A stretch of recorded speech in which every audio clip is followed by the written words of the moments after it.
The person making $72,000 is wealthier than the person making $155,000. Same city, same age, same year out of college. And by the end of this video, you'll understand exactly why and which one you're currently becoming.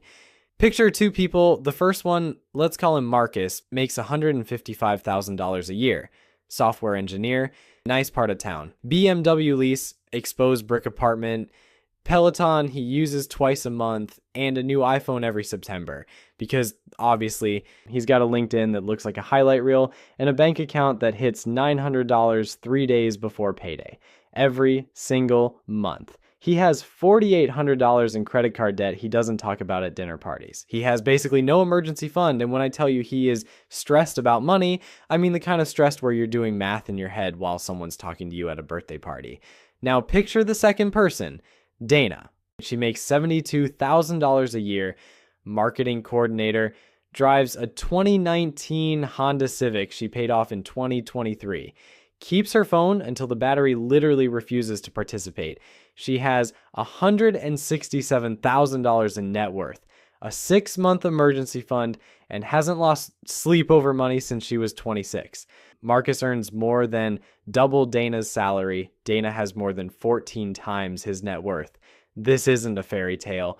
These are real financial profiles, and the gap between them has almost nothing to do with income and everything to do with a handful of rules that most people were never taught. And before you say, well, Dana probably lives like a monk and eats rice and beans every night, she doesn't. She travels twice a year, eats out regularly, and owns things she genuinely loves. She just follows rules that protect her from the invisible money drains that quietly hollow out everyone else's bank account. My name is Nick, and today we're going through 12 minimalist money rules that separate people who are always financially stable from people who are always almost there, regardless of what they earn. No budget spreadsheets with 30 tabs, no give up your morning coffee nonsense, just the actual rules, the math behind them, and the systems that make them stick. Let's go. Rule 1. Define your enough number before your income defines it for you. Here's a question almost nobody asks themselves. How much is actually enough? Not how much do I want to earn? Not how much would be nice? How much do you specifically, concretely, mathematically need to live a genuinely comfortable life? And then stop the goalpost from moving. Most people never answer that question. And because they never answer it, the answer defaults to whatever I'm currently making plus a little more. Which means every raise, every promotion, every bonus gets absorbed before it even clears. You make more. You spend more. You feel the same. Repeat for 40 years. Congratulations, you've run a very expensive treadmill. The research on this is fascinating and a little depressing. For most people, emotional well-being does keep rising with income. But the rate of return drops off dramatically somewhere between $100,000 and $150,000. Beyond that, you're spending an enormous amount of money for very small increases in day-to-day happiness. And yet, reported data from Bloomberg and Lending Club shows that roughly 1/3 of households earning over $250,000 a year say they live paycheck to paycheck. $250,000 in 1/3. That's not a math problem. That's a mindset problem. Yeah, specifically the absence of an enough number. Think about what that actually means for a second. These are people earning more in a month than most Americans earn in a year, and nearly half of them are financially fragile. They have the exact same low-grade money panic that someone earning $45,000 has. The panic just lives in a nicer apartment, which means the solution was never the income. The solution was always the rules. And the first rule is knowing in a specific number what you're actually trying to achieve. Here's what this looks like in practice. Take your monthly take-home, after taxes, after retirement contributions, and calculate the bare minimum you need to feel genuinely comfortable, not deprived. Comfortable. Rent, food, transportation, healthcare, some entertainment, some savings. Write that number down. That's your floor. Now at about 20% for breathing room and things you genuinely enjoy. That's your enough number. Every dollar you earn beyond it goes to building freedom, not lifestyle. And critically, Write it down somewhere you'll actually see it. Put it in your phone's notes app. Tape it to your desk.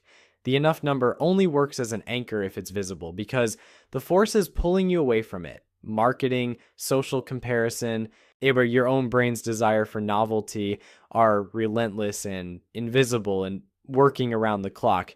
The number is your only defense against all of them. Dana defined her enough number at 26. Marcus never defined it at all. That single decision alone explains most of the gap between them. Not the salary difference, not the career choices, not anything external. If you don't define enough, your spending will define it for you, and it will always define it as slightly more than you have. Rule 2, every purchase has a second price tag, and the second one is bigger. You buy something, you see the price, you pay it, transaction complete. Except it's not complete because every purchase you make has a second price tag that doesn't appear on the receipt. It's invisible. It's the amount that money would have been worth if it had been invested instead. And for most purchases, the second price tag absolutely dwarfs the first. Let me show you how brutal this math actually is. That $300 a month car upgrade you justified because I spend a lot of time in my car. Over 25 years at a 7% return, that $300 a month compounds into $243,000. You didn't spend $300 a month on a car.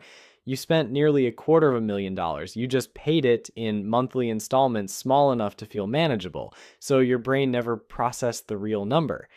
Not your subscription stack, Netflix, Spotify, Hulu, YouTube Premium, a gym you use inconsistently, the app that syncs your journal to the cloud for $9.99 a month. Americans spend an average of $219 a month on subscriptions. That's $2,600 a year. Over 20 years at 7%, that's $114,000 in streaming services. You've essentially been financing a vacation home in monthly increments of $11.99 and forgetting about it immediately. The DoorDash habit, $50 every 2 or 3 days, roughly $600 a month.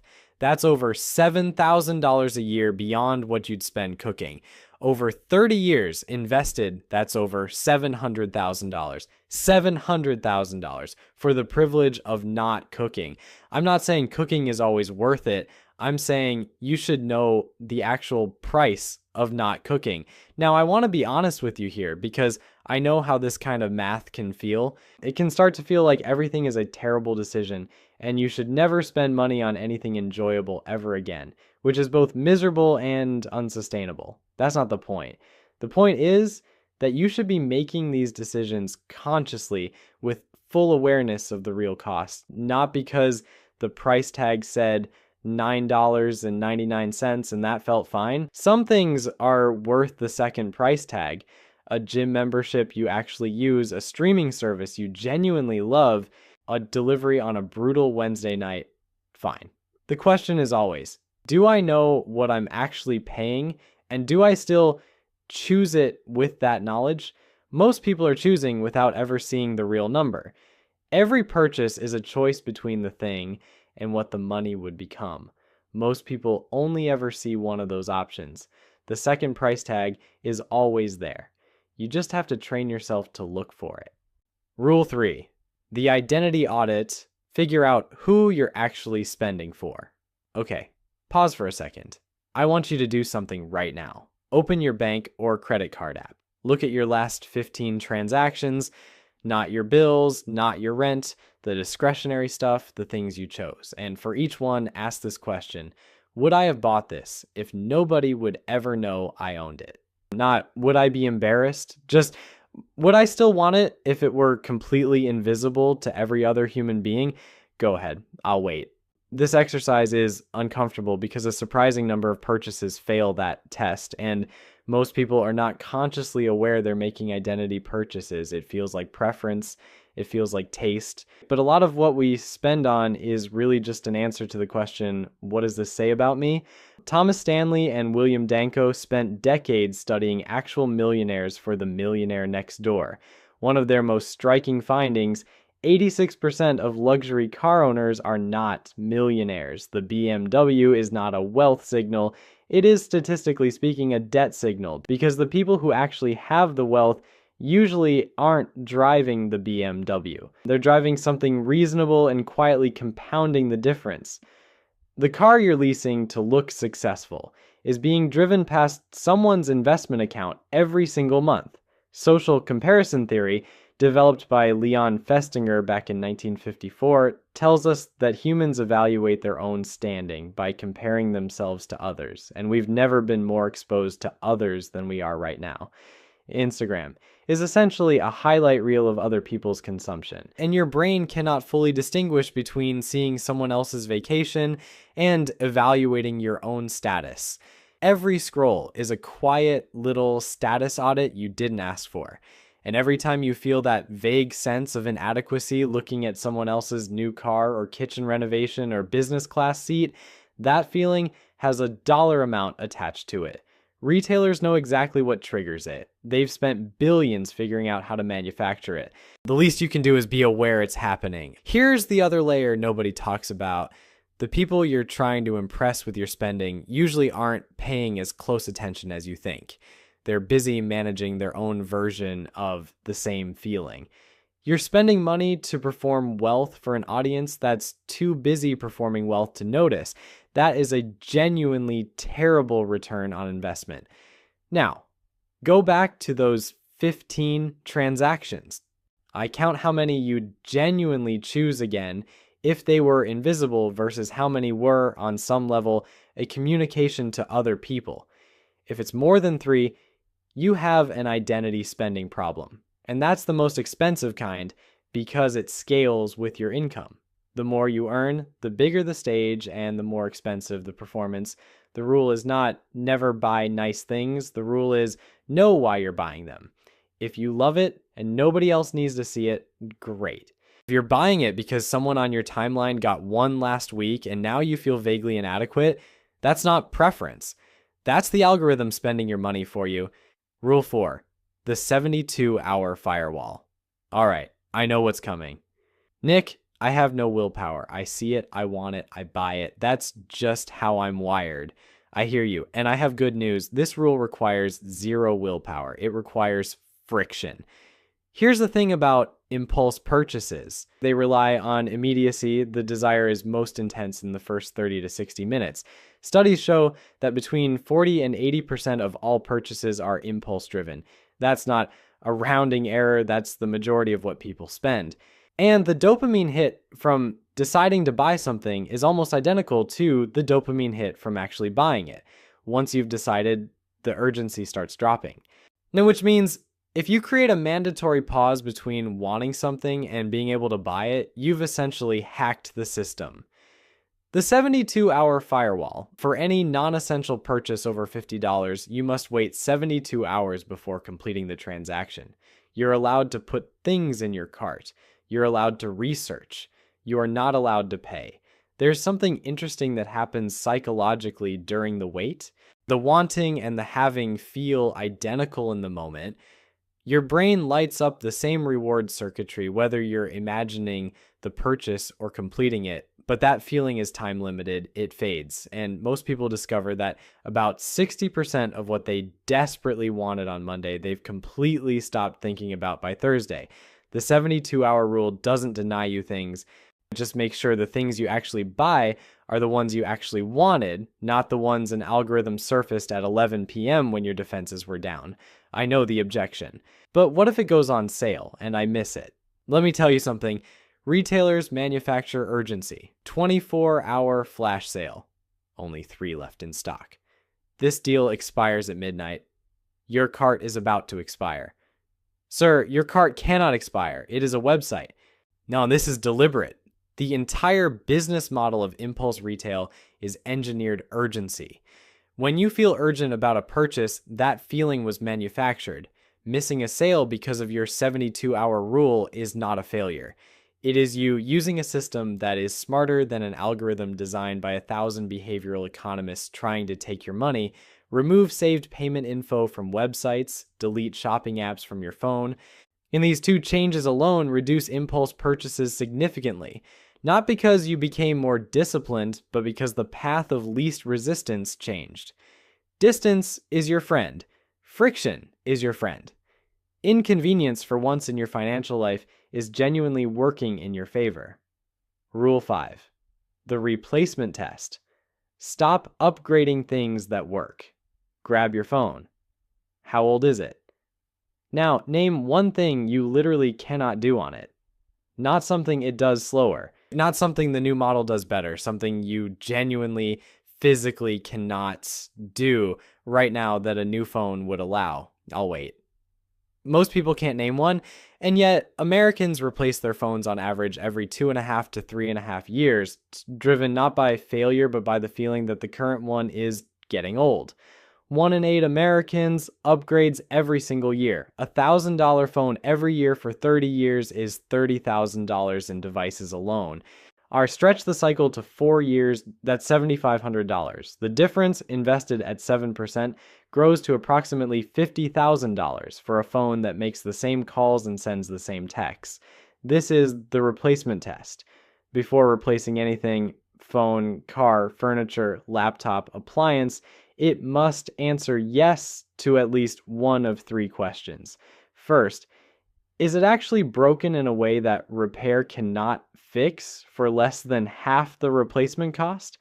Second, does the new version do something fundamentally different, not better, different, that changes what you can accomplish? Third, is keeping this thing costing more money than replacing it? If you can't answer yes to at least one of those, you're not replacing it. You're upgrading it, and you're paying an enormous price for the feeling of newness. Tyler, the third person I want to introduce, was a decent spender in every individual category. He didn't blow money on gambling or extravagance. He just couldn't stop replacing things that worked. New phone every year, new car every 3 years, always trading up, new laptop every 2 years, new furniture whenever he got tired of looking at the old stuff. Over 10 years, the gap between what Tyler spent and what a keep it until it breaks lifestyle would have cost was $135,000. Invested, that becomes over $700,000 by retirement. Here's what makes Tyler's situation particularly insidious. He was never extravagant about any individual item. He wasn't buying supercars or designer wardrobes. He was buying normal things at normal prices, just constantly refreshing, just never letting anything reach the end of its useful life before replacing it with the slightly newer version. The upgrade habit is dangerous precisely because no single instance of it feels unreasonable. It's only when you look at the cumulative ledger that the number reveals itself. And by then you've been doing it so long it feels like just who you are. It isn't. It's a habit. Tyler didn't blow his money on anything irresponsible. He just never let boredom cost him $700,000 in peace. Rule 6. Name the Diderot effect, or it will bankrupt you quietly. In 1769, French philosopher Denis Diderot received a gift, a beautiful scarlet dressing gown. He loved it, and then almost immediately, he noticed that everything else he owned looked terrible by comparison. His old desk chair was suddenly unbearable, his prints looked cheap, his writing table was embarrassing. One by one, he replaced everything in his study to match the gown. By the time he was done, he'd spent far more than the gown was worth and written an essay about it called "Regret for My Old Dressing Gown," which is genuinely one of history's most relatable pieces of financial writing. Anthropologist Grant McCracken named this the Diderot effect in 1988. One purchase triggers a cascade of complementary purchases in pursuit of a new standard of coherence. Your lifestyle has a Diderot unity, like a set of things that go together in your mental model of who you are. Introduce one item that sits above that standard and everything else in the set suddenly feels insufficient. You see this everywhere once you're looking. Someone buys a new couch, suddenly the rug looks wrong, the rug gets replaced, the coffee table doesn't match. Coffee table goes, the lamp looks out of place. By the time it's over, you've spent $4,000 because you bought a $1,200 couch. Apple built their entire ecosystem and an enormous portion of their trillion-dollar revenue on the Diderot effect. The iPhone makes the MacBook feel natural. The MacBook makes the iPad feel useful. The iPad makes the Apple Watch feel necessary. The Apple Watch makes the AirPods feel obvious, like you bought a phone in 2018. Apple has been thanking you ever since. Tyler's apartment is a Diderot Cascade. He bought a nice TV 2 years ago. Then the old couch looked wrong next to it. New couch. Now the coffee table was too small for the space. New table. The rug clashed. New rug. Just none of these felt like mistakes. Each one was a perfectly reasonable response to the thing that came before it. That's the cascade. That's how Diderot lost his study and Tyler lost his savings. The Diderot effect also explains something that trips up a lot of people who try to upgrade their lifestyle responsibly.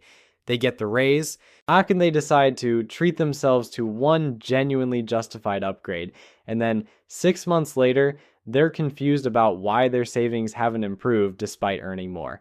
It's because the one justified upgrade dragged 11 unjustified ones in behind it. This is the part Marcus has never understood about his own spending. Every upgrade made sense. The aggregate made no sense at all. The firebreak is a question. Before any significant purchase, is ask, what else will this make me want to buy? If the answer is more than 0 things, add those costs to the original price. That's what you're really spending. Diderot got a dressing gown. Tyler got a TV. You got an iPhone. The math works out about the same. Rule 7, the subscription purge protocol. I want you to open your banking app right now. Scroll to recurring transactions. Take 30 seconds. How many did you find that you forgot existed? And here's the national average. Americans spend $219 a month on subscriptions. When asked to estimate, they guess $86. That is 155% underestimation. You're paying for things you've mentally already canceled. They're still billing you. And because they're small, $9.99 here, $14.99 there, they fly completely under the psychological radar. Somewhere right now, you're paying $12.99 a month for a meditation app you have not opened since the week you downloaded it, which was also the last time you meditated. That's not an accident. Subscription pricing is specifically designed to stay below the threshold where your brain registers it as a real expense. Monthly feels smaller than annual. $11.99 feels like nothing. 12 of them feels like nothing 12 times. And then you add them up and it's $219 a month, and you genuinely have no idea where it went. The protocol is not review your subscriptions. Everyone says that. The protocol is nuclear, cancel everything. Every single recurring charge that isn't a utility or a genuine non-negotiable. Cancel it today. Then, this is the part that actually works. Only resubscribe to the services you find yourself actively reaching for within the next 7 days. Everything else wasn't serving you, you were just serving it. The reason this works is behavioral inertia. When subscriptions exist, canceling them requires effort, so they persist. When they don't exist, resubscribing requires effort, so most don't come back. You're using the same human laziness that let them accumulate to now keep them gone. Do this quarterly. The first time you run it, most people find 3 to 5 subscriptions they'd genuinely forgotten. At $15 average, all right, that's $180 to $900 a year producing exactly 0 value, funded on autopilot while you wondered why your savings weren't growing. The subscription economy is built on one assumption, that you won't check. That was 7 rules for protecting your money from leaking out invisibly. The next 5 are about actually building it. And the math on this next section is genuinely the most uncomfortable part of the video, because this is where we calculate exactly what Marcus's habits have actually cost him. The number is not small. Rule 8, the anti-lifestyle creep raise protocol. Every time Marcus got a raise, something happened. Not immediately, gradually. He'd tell himself he deserved something. One reasonable treat turned into a new baseline. Your $78,000 became time for a nicer apartment. $100,000 became time for the BMW. $120,000 became dinners at places I used to think were special. $155,000 became just normal, the new normal, and normal is invisible, which is why he never noticed that the $144,600 in raises he'd received over 6 years had produced exactly 0 additional wealth. This is lifestyle creep. And it is not a character flaw. It's a deeply wired human response to improved circumstances called hedonic adaptation. Your brain normalizes the new standard almost immediately and recalibrates enough upward The restaurant that used to feel like a special occasion is now just Tuesday. You don't even look at the prices anymore. That is not success. That is a very expensive Tuesday. The treats become the baseline. The baseline expands. You feel the same. You need more to feel the same again. The anti-lifestyle creep raise protocol breaks this cycle with one rule. When your income goes up, 75% of the increase goes to savings and investments before you ever adjust a single lifestyle expense. $10,000 raise, $7,500 goes to investments. The remaining $2,500 can go to whatever you actually want. This feels like a sacrifice until you run the math. Richard Thaler and Shlomo Benartzi proved this exact concept with their Save More Tomorrow program. And when people committed future raises to savings before receiving them, savings rates went from 3.5% to 13.6% over 3.5 years. The trick is that the raise never feels like a loss because they captured it before it ever landed in the spending account. Here's the cumulative number I want you to sit with. If Marcus had followed just rules 8, 9, and 10 from age 26, kept his lifestyle at $78,000, invested the raises, and automated the whole thing, he would have approximately $1.2 million by 45. He has $11,400. The gap between those two numbers is not bad luck, not a difficult job market, not the economy. It's 12 rules he didn't know. That's it. That's the whole story. Dana doesn't earn more than Marcus. She just did this religiously from age 26. The version of you that exists before a raise arrives is perfectly comfortable at your current lifestyle because you've been living it. That version of you doesn't need anything the new salary offers. Let the increase compound invisibly. And here's the thing worth internalizing. The lifestyle you have right now, the one you're currently surviving, is already someone else's dream. You adapted to it. You'll adapt to not upgrading it too. And in 20 years, you'll have something Marcus never will. Proof that you didn't spend your prime earning years buying things you don't remember. Rule 9. Automate the override. Willpower is not a financial strategy. At some point in your life, you have told yourself you were going to start saving more. You meant it. You were genuinely committed. It lasted about 3 paychecks. Then something came up, or nothing came up, but somehow the money still wasn't there, and you told yourself you'd start again next month. Next month came. Same result. That's not a character flaw. That's what happens when you rely on intention instead of infrastructure. Let me say something that nobody in personal finance wants to say because it sounds like giving up. Willpower doesn't work with money.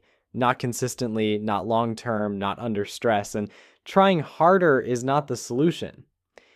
This isn't pessimism, it's neuroscience. Decision fatigue is real. The more choices you make throughout a day, the worse your subsequent decisions become. Hey, by the time you're tired and stressed and sitting across from a checkout page with your saved credit card preloaded and one-click purchasing enabled, you are not making a rational economic decision. You are making a tired, depleted, decision-fatigued version of a choice that your well-rested self would probably handle differently. This is why automation is not a shortcut. It's the actual strategy. Behavioral economist Brigitte Madrian and Dennis Shea changed retirement savings behavior across an entire institution by changing one thing, making enrollment in the 401k automatic instead of opt-in. Participation went from 49% to 86%. Nobody got smarter or more disciplined. The default changed. The financial industry has spent decades making investing feel complicated so that you pay someone else to do it for you. It is not complicated. It is a transfer and a checkbox. Do the transfer. Check the box. Here's the full automation stack that actually works. Payday, not the day after, not when you get around to it. An automatic transfer fires to your investment account. Your emergency fund lives at a separate bank with no debit card, so accessing it requires deliberate effort. Your bills, auto pay, your retirement contribution is a percentage, not a dollar amount, so it scales automatically with every raise. And there's one more piece most people overlook. The order of operations matters enormously. Pay yourself first, before rent, before groceries, before anything. Not because those things don't matter, but because when savings comes last, it gets whatever's left over, which is usually nothing. When savings comes first, spending adjusts. It always adjusts. Humans are extraordinarily good at living within constraints when those constraints are structural rather than voluntary. What you're left with in your spending account is already the money you can spend. No math required, no willpower required, no monthly internal debate about whether this purchase is really in the budget. The system already handled it. The people who consistently build wealth are not more disciplined than people who don't. They just built better architecture. Build the architecture. Rule 10. Track one number, your savings rate.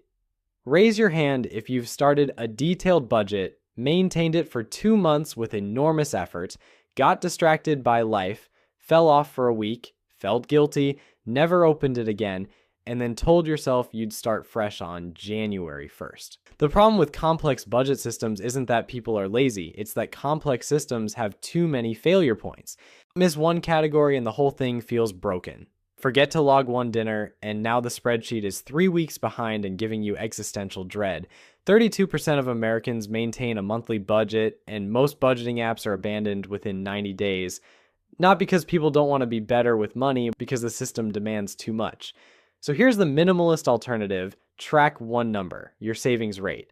Savings rate equals money saved and invested divided by gross income times 100. If it's going up, you're winning. If it's going down, something is wrong and you know to look for it. If it's flat, you're maintaining. That's the whole dashboard. 30 seconds a month. If your savings rate is currently 0 and you are right now optimizing your asset allocation or debating which index fund has the lowest expense ratio, that is the financial equivalent of rearranging furniture in a house that is on fire. Put out the fire first. And the savings rate is the single metric that captures everything else. High savings rate means income grew faster than spending, or spending fell, or both. Low savings rate catches lifestyle creep, subscription drift, unexpected expenses absorbing your buffer, all of it in one number. The target is simple. At least 20% of gross income going to savings and investments. If you're below that, you have a clear signal to find friction in your spending. If you're above it, you're building real wealth on whatever income you have. $40,000 or $140,000. The savings rate doesn't care about your salary. It only cares about the gap between what comes in and what goes out. That gap is your entire financial future compressed into one number. Check savings rate monthly, check net worth quarterly, that's it. Everything else is noise, and if your savings rate is currently 0, that is the only financial emergency that actually exists right now, not your credit score. Not whether you're in the right fund, not your tax strategy. Get the savings rate positive first, the foundation before the furniture. Rule 11. Translate every purchase into hours of your life. Here's a reframe I want you to carry permanently after this video. Money is time, not metaphorically, literally. You traded hours of your life for the dollars in your account. When you spend money, you are spending the hours you work to earn it. And that reframe makes certain decisions look very different. Take your monthly take-home pay and divide it by 160, and the approximate number of working hours in a month, that's your real after-tax hourly rate. For someone taking home $4,000 a month, that's $25 an hour. Now, translate your purchases. That $700 phone, 28 hours of your life, a full week of work, traded for a device you'll replace in 3 years. That $748 average new car payment, 30 hours a month, every month for 6 years. 360 hours a year, 9 working weeks annually, going directly to a machine that loses 60% of its value over 5 years. Marcus's BMW costs him 360 hours of his life every year. He does not find this calculation relaxing. Tyler's decade of upgrades, phones, cars, laptops, furniture, cost him approximately 5,400 hours of his working life. That's 2.5 years of Mondays through Fridays, spent replacing things that worked. And Vicki Robin introduced this framework in Your Money or Your Life in 1992 and called it life energy. The finite irreplaceable resource you convert into money and then convert back into things.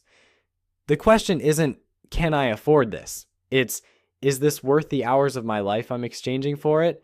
Some things pass this test easily. A good mattress at $1,500 costs maybe 60 hours of life, and you sleep on it for 3,650 nights.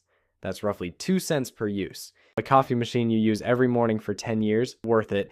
The $180 jacket you'll wear twice, $90 per wear. The subscription you forgot existed is still charging you 40 minutes of your working month, every month, forever until you run the purge protocol from Rule 7. What makes this reframe particularly powerful is that it forces you to compare purchases against something genuinely scarce. Money feels abstract. You make it, you spend it, you make more. Time is the thing you cannot make more of. When you calculate that a luxury weekend trip costs 120 hours of your working life, you have to ask honestly, is this how I want to spend 120 hours of the finite, non-renewable time I have? Sometimes the answer is an emphatic yes. Sometimes you realize you were going to do it out of habit or social obligation and not actually that enthusiastically. The hours make it honest in a way the dollar amount never could. Like, this isn't about feeling guilty every time you buy something. It's about building a reflex that asks the real question. What is this actually worth to me? Not in dollars, but in days. Rule 12, calculate your freedom horizon and protect it above everything else. Here's the final rule, the one that ties all the others together, and it starts with a question I want you to answer honestly. If you lost your job tomorrow, no severance, no warning, just gone, how long could you survive without changing a single thing about your lifestyle? Count the days, not weeks, not months, not I'd figure something out. Specific days of runway before the first bill doesn't get paid. For the median American, that number is approximately 14 days, 2 weeks. That's not a financial cushion. That's a tightrope over a canyon with no net. That number, the months you could survive with zero income, is your freedom horizon. And I'd argue it's the single most honest measure of your financial health. Not your income, not your net worth on paper, not your LinkedIn title. Your freedom horizon. Because your income means nothing if it stops and you collapse in 60 days. Your net worth means nothing if it's entirely illiquid, tied up in home equity you can't access, retirement accounts you can't touch, stock options that haven't vested. A major behavioral finance studies have found a specific number that changes everything. Having just $2,000 in accessible emergency savings produces a massive increase in financial well-being. Not $200,000, not $2 million, $2,000. A single $2,000 emergency fund often produces a bigger well-being improvement than having a $500,000 income, than having over $1 million in illiquid assets. $2,000 create because it extends the freedom horizon past the point where every unexpected expense is a crisis. This is exactly why Dana sleeps well on $72,000. And Marcus doesn't sleep well on $155,000. Dana has a 6-month freedom horizon. Marcus has 11 days, the BMW and the apartment and the iPhone. Don't extend your freedom horizon, they compress it. Every lifestyle upgrade that increases your monthly expenses is a direct reduction in your freedom. Every dollar that goes to the emergency fund extends it. Every investment you make extends it further, because eventually those investments generate income that lengthens your horizon without requiring any additional work from you at all. Here's how to build it. Start with 1 month. 1 month of expenses in a savings account at a separate bank with no debit card. Don't touch it for anything that isn't a genuine emergency.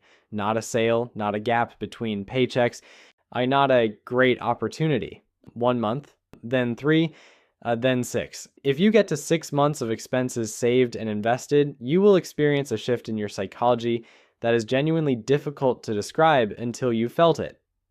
The financial anxiety that lives in the background of every decision, the low hum of what if something goes wrong, starts to quiet.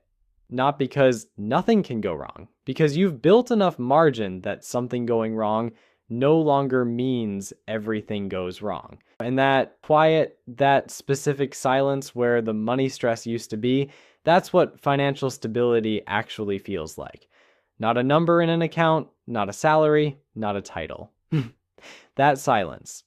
The freedom horizon is the number that tells you whether you own your life or your life owns you. So let's bring this back to Marcus and Dana. Marcus isn't a bad person. He's not reckless or irresponsible. He just never defined his enough number. He never calculated the second price tag, never ran the identity audit, never built the 72-hour firewall, never ran the replacement test, never named the Diderot effect spiraling through his apartment, never did the subscription purge, absorbed every raise into his lifestyle before it could compound, relied on willpower instead of automation, tracked nothing useful, never translated his spending into hours, and has a freedom horizon of 11 days on a $155,000 salary.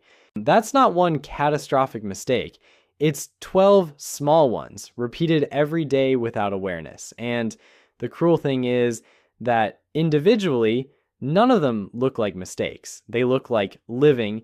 They look like enjoying your success, rewarding yourself, keeping up, being normal. The problem is that normal right now means 62% of Americans living paycheck to paycheck, including people earning more than anyone in history ever has. Normal is broken. These rules exist so you don't have to be. Dana made none of those mistakes. She earns less than half of Marcus's salary, has 14 times his net worth, and could absorb a 6-month job loss without selling a single asset. She's not deprived. She's not miserable. She just plays by different rules. Rules that compound quietly in the background of her life, while everyone else's financial anxiety compounds in the background of theirs. Here's the thing about financial stability that nobody puts on a poster. It's quiet. It doesn't look like anything from the outside. Dana's life, viewed from the outside, probably looks less impressive than Marcus's. Smaller apartment, older car, less visible consumption. But inside that life, there is a specific kind of peace that Marcus's BMW and Marcus's address and Marcus's LinkedIn will never produce. The peace of knowing that if everything went sideways tomorrow, you would be okay. That your next paycheck isn't load-bearing. That a broken water heater is an inconvenience and not a catastrophe. That you have options, that's not a feeling you can buy. It's a feeling you build rule by rule, month by month, with decisions that are invisible to everyone except your future self. The gap between Marcus and Dana was never income. It was always the rules. These 12 rules are not complicated. Like, none of them require a finance degree or a spreadsheet that looks like air traffic control. They require honesty about why you spend what you spend, systems that make good decisions automatic, and a clear answer to the question, how much is actually enough? Start with one rule. Whichever one landed hardest in this video, that's the one. Run the replacement test on your phone right now. Do the subscription purge this afternoon. Calculate your freedom horizon and write the actual number down. Put the 72-hour firewall on your next 5 purchases, pick one, and start today. Because the second price tag on waiting is also enormous. Marcus is going to watch this video, feel something, and change nothing. Dana already did the work. The only question this video can't answer is which one you decide to be, because that part is entirely up to you. If this helped you see your finances differently, hit subscribe, share it with someone who needs it, and leave a comment telling me which rule hit closest to home. I read every single one. There's no prize for earning a lot and having nothing to show for it, but there is a very real reward for doing the math while everyone else is ignoring it.